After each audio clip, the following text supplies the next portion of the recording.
Ernakulam Palluruthy Saint Rita's public സ്കൂളിലെ ഹിജാബ് വിവാദത്തിൽ school അധികൃതർക്ക് ഗുരുതരമായ വീഴ്ച സംഭവിച്ചെന്ന് വിദ്യാഭ്യാസ മന്ത്രി വി ശിവൻകുട്ടി. ശിരോവസ്ത്രം ധരിച്ചതിന്റെ പേരിൽ വിദ്യാർത്ഥിനിയെ ക്ലാസിൽ നിന്ന് പുറത്താക്കിയത് ഗുരുതരമായ കൃത്യവിലോപവും വിദ്യാഭ്യാസ അവകാശ നിയമത്തിന്റെ ലംഘനവുമാണെന്ന് ചൂണ്ടിക്കാട്ടി വിദ്യാഭ്യാസ ഡയറക്ടർ റിപ്പോർട്ട് നൽകി. അതേസമയം വിവാദമുണ്ടാക്കിയതിന് പിന്നിൽ മതതീവ്രവാദ സംഘടനകളാണെന്ന് ക്രൈസ്തവ സംഘടനകളുടെ ആരോപണവുമുണ്ട്. ഹൈബി ഈഡൻ എംപിയുടെ നേതൃത്വത്തിൽ നടന്ന ചർച്ചയിൽ സ്കൂൾ നിയമാവലി അംഗീകരിക്കാൻ തയ്യാറാണെന്ന് കുട്ടിയുടെ പിതാവ് വ്യക്തമാക്കിയതിന് പിന്നാലെയാണ് സ്കൂളിനെതിരെ മന്ത്രി രംഗത്തെത്തിയത്. അതേസമയം സംഭവം ദേശീയ തലത്തിൽ ചർച്ചയാക്കുകയാണ് ബിജെപി.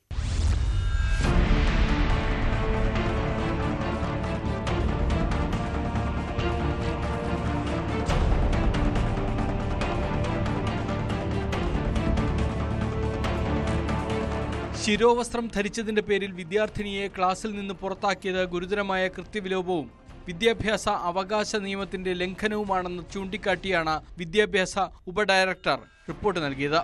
മൗലികമായ മതാചാര സ്വാതന്ത്ര്യത്തിന് വിരുദ്ധമായ നടപടിയാണ് സ്കൂളിന്റെ ഭാഗത്തുനിന്നുണ്ടായതെന്നും റിപ്പോർട്ടിൽ പറയുന്നു.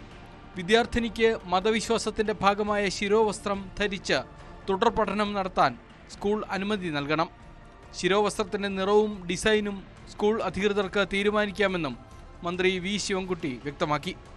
സ്കൂളിന് എതിരായ നീക്കങ്ങൾ അനുവദിക്കാനാകില്ലെന്നായിരുന്നു കഴിഞ്ഞ ദിവസം മന്ത്രി പ്രതികരിച്ചത്.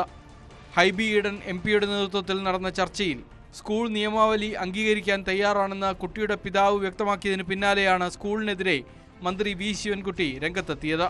സ്കൂൾ നിർദ്ദേശിക്കുന്ന യൂണിഫോം ധരിക്കാൻ തയ്യാറാണെന്നും വർഗീയവാദികൾക്ക് ഇടം ഉണ്ടാക്കിക്കൊടുക്കില്ലെന്നും കുട്ടിയുടെ പിതാവ് വ്യക്തമാക്കിയിരുന്നു. ക്ലിയർ കട്ടായിട്ട് യൂണിഫോം അംഗീകരിക്കാനായിട്ട് ഇപ്പൊ മറ്റു വിഷയങ്ങളിലേക്ക് കടക്കാതിരിക്കാൻ അത് സമൂഹത്തിന്റെ ഒരു ആവശ്യകതയായിട്ട് ഞാൻ അത് ഏറ്റെടുത്തിട്ട് എന്റെ കുട്ടീനെ ഞാൻ ഇവിടുത്തെ മാനേജ്മെന്റ് എന്താണോ പറയുന്നത് ആ തീരുമാനത്തിലേക്ക് ഞാൻ കൊണ്ടുവരും എന്റെ കുട്ടീനെ. ഇത് നാളെ ഒരിക്കലും ഇതൊരു കമ്മ്യൂണൽ ഇഷ്യൂ ആകരുത് എന്നുള്ള ഒരൊറ്റ ഇത് വർഗീയ പരാമർശം പറയുന്ന ആളുകൾക്ക് യാതൊരുവിധ സ്പേസും ഞാൻ ഇവിടെ കൊടുക്കുന്നതല്ല. ഹിജാബ് ധരിച്ചെത്തിയ കുട്ടിയെ സ്കൂളിൽ പഠിപ്പിക്കാൻ സർക്കാരിൽ നിന്ന് സമ്മർദ്ദമുണ്ടെന്ന നേരത്തെ PTA പ്രസിഡന്റ് ആരോപിച്ചിരുന്നു. ഒരു കാര്യം പറഞ്ഞതെന്ന് വെച്ചാൽ മുഖ്യമന്ത്രിയുടെ ഓഫീസിൽ നിന്ന് ഇവർക്ക് വിളിച്ച സമ്മർദ്ദം ഉണ്ടെന്നുള്ള രീതിയിലാണ് അവർ പറഞ്ഞത്. അപ്പോൾ മുഖ്യമന്ത്രിയുടെ ഓഫീസിൽ നിന്ന് ഇത്ര പെട്ടെന്നൊരു സമ്മർദ്ദം ഉണ്ടാകുക എന്ന് പറയുന്നത് അത് ഞങ്ങൾക്ക് മനസ്സിലാകാത്ത ഒരു കാര്യമാണ്. അപ്പോൾ ഇവിടുത്തെ റെക്കഗ്നേഷൻ സർട്ടിഫിക്കറ്റ് അവർ ഇപ്പം നമുക്ക് CBSE സ്കൂളിലേക്ക് 3 വർഷം കൂടുമ്പോൾ നമുക്ക് റെക്കഗ്നേഷൻ സർട്ടിഫിക്കറ്റ് കൊടുക്കണം. അപ്പോൾ അതിൻ്റെ അതോറിറ്റി എന്ന് പറഞ്ഞാൽ ഈ നമ്മുടെ DEO ആണ്. അപ്പോൾ DEO ഈ പറയുന്ന കാര്യങ്ങൾ നമ്മളോട് പറഞ്ഞിരിക്കുന്നത് ഈ റെക്കഗ്നേഷൻ സർട്ടിഫിക്കറ്റ് ഒരു തടഞ്ഞു വയ്ക്കും എന്നുള്ള രീതിയിലാണ് ഒരു ഷാഹിന എന്ന് പറയുന്ന ആ ഒരു ഓഫീസർ പറഞ്ഞത്. ഹിജാബ് വിവാദം മതതീവ്രവാദ സംഘടനകളുടെ ടെസ്റ്റ് ഡോസ് എന്നായിരുന്നു കത്തോലിക്ക ബിഷപ്പ് കോൺഫറൻസിന്റെ പ്രതികരണം.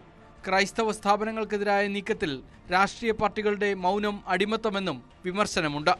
ക്രൈസ്തവ സ്ഥാപനങ്ങളെ ലക്ഷ്യം വെച്ചുള്ള തീവ്രവാദ അജണ്ടകളാണ് സ്കൂളിനെതിരായ ഭീഷണിക്ക് പിന്നിലെന്ന് Kerala region Latin Catholic council പ്രതികരിച്ചു.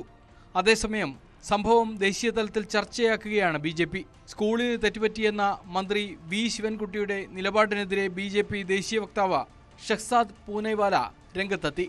വോട്ട് ബാങ്ക് നോക്കിയാണ് സംസ്ഥാന സർക്കാർ ഇത്തരത്തിൽ തീരുമാനമെടുത്തതെന്നും പൂനൈവാല പറഞ്ഞു. So now the Kerala government and the education minister has forced the Christian school, in order to break its own rules, go against what is there in the constitution, in the rules and laws, and to allow vote bank to prevail, to allow hijab to prevail above kitab, vote bank to prevail above rules and regulations.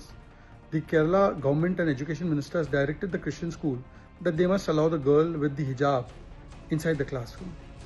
It was very clear as per the rules of the school that uniform code, dress code has to be followed. It was said during the admission process. The girl did not wear it for first 4 months. SDPI came and threatened the nuns. They threatened the educational institution and its teachers. But vote bank matters. And therefore, these people are now bullying the school in a way. Anyway, this is the true face of the left. They have done this even in the case of Munambam. At that time, they stood with the Waqf which was encroaching upon the Christian community land. They have done this time and again. Soft corner for radicals, soft corner for terrorists, eulogizing Hamas, but against Bharat Mata, against Samvidhan, against rules. They stand for vote bank niti, not for Samvidhan niti.